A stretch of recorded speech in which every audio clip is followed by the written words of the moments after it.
Ons het vandag die gemeenskapsveiligheidssentrum in die Sentraalstreek geopen. Die Sentraalstreekse gemeenskapsveiligheidssentrum se einddoel is om die Vrystaat, Noordwes en Natal te bedien. Ons het 'n beheerkamer 24/7 wat beman word deur personeel hierso. En dan het ons natuurlik opleidingsfasiliteite wat ons gebruik hierso om ons buurtwagte op te lei in vlak 1 opleiding om hulle voor te berei vir die taak wat daar buite is om wat van hulle verwag word.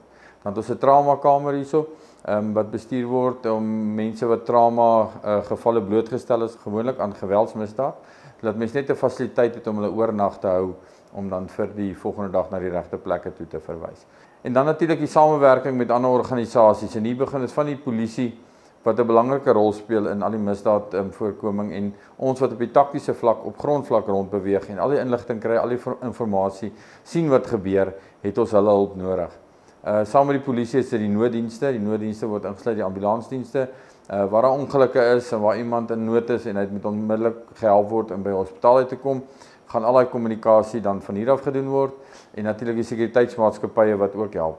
Ons is nie hierso om kameras te moniteer en die sekuriteitsmaatskappye se werk oor te neem nie, maar ons is slegs hier om die gemeenskap te dien. En die beheerkamer se groot doel is natuurlik om die kommunikasie tussen al hierdie verskillende rolspelers van die polisie, die nooddienste, die sekuriteitsmaatskappye en ons lede saam te trek en dan net die probleme te help uitsorteer en ons gemeenskap veilig te maak. Die opening van hierdie gemeenskapsveiligheidssentrum in Bloemfontein is vir AfriForum 'n reuse stap vorentoe, want dit bou op ons plan om te sê dat gemeenskappe self verantwoordelikheid moet neem vir hulle toekoms. En dit sluit natuurlik veiligheid in.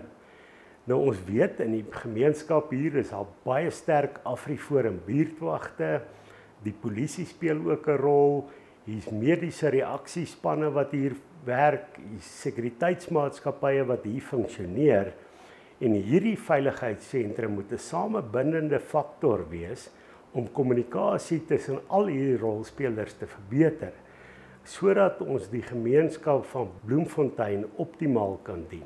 In Bloemfontein wat op hierdie stadium, ek dink die grootste groepering is van buurtwagte, ons sit met 9 buurtwagte hierso. Bloemfontein vorm dan saam ook een van die steenkringe wat ons volgende stap is wat ons nou heen gaan. Die idee met die steenkringe is dat 'n buurtwag nie op sy eie werk nie. Dit help nie almal werk in 'n silo en iets gebeur in sy buurtwag en die kriminele aktiwiteite skuif oor na die ander buurtwag en dan word niks aantrent gedoen nie. So die hele doel daarvan is dat hierdie al 9 buurtwagte een steenkring vorm, dat hulle mekaar kan kommunikeer, die inligting kan uitdeel en dan die krimineel vir hom dit so moeilik maak dat hy maar besluit, okay, dis tyd om 'n ander plek te gaan soek buite Bloemfontein.